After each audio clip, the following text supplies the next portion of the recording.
Assalamualaikum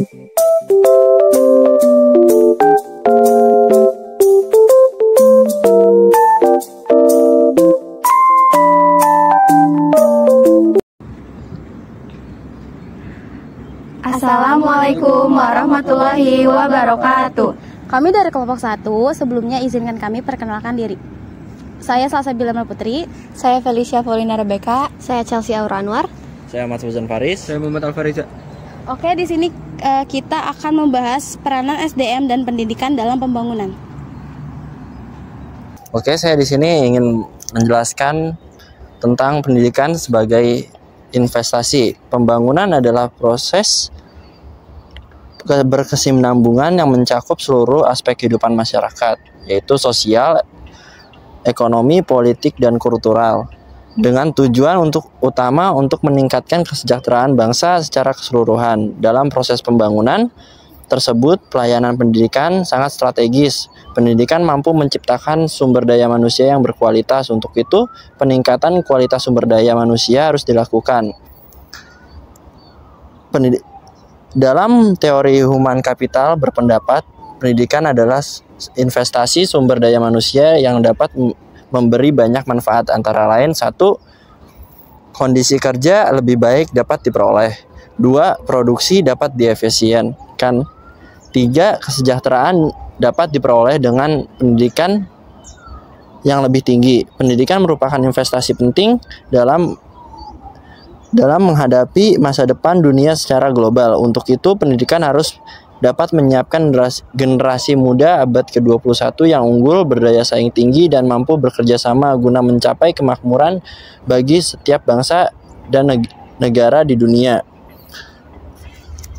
Selanjutnya yang kedua adalah pendidikan akan memajukan ekonomi. Dalam rangka membangun ekonomi, tingkat pendidikan perlu dikembangkan. Sebab yang pertama, dengan tingkat pendidikan dan pengetahuan lebih tinggi, memungkinkan masyarakat akan lebih rasional dalam pemikiran dan bertindak di dalam mengambil keputusan. Yang kedua, dengan mempelajari perkembangan pengetahuan teknis melalui pendidikan, masyarakat akan dapat memimpin dan menjalankan roda perusahaan modern beserta kegiatannya. Dan yang terakhir, dengan memperoleh pendidikan yang baik, akan menjadi stimulus menciptakan pembaharuan bidang ekonomi serta aspek kehidupan budaya lainnya. Selanjutnya, nomor 3, hakikat pembangunan sumber daya manusia pendidikan. Hakikatnya seseorang manusia tidak hanya diperhatikan keahliannya sebagaimana yang dipahami umum selama ini, tetapi ada hal yang lebih penting diperhatikan, yaitu moral dan etika serta religiusnya. Beberapa yang perlu diperhatikan adalah investasi, konsep manusia seutuhnya. Konsep manusia seutuhnya menurutnya adalah: 1. Mempunyai potensi yang terus berkembang.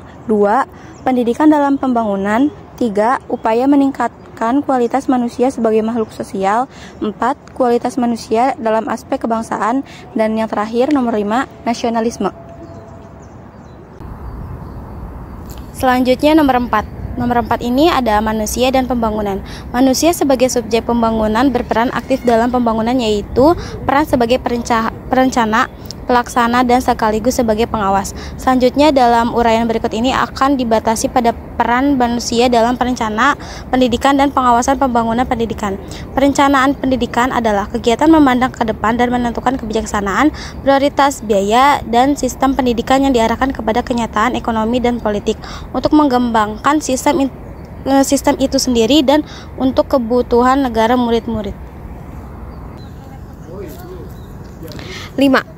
Perencanaan. Setiap orang dalam kehidupannya tentu mempunyai keinginan, baik keinginan jangka pendek, jangka menengah, maupun jangka panjang. Agar keinginan itu dapat dicapai secara efektif dan efisien, upaya untuk mencapai keinginan tersebut perlu direncanakan sebaik-baiknya. Pada lingkup lebih luas, setiap lembaga tentu mempunyai tujuan,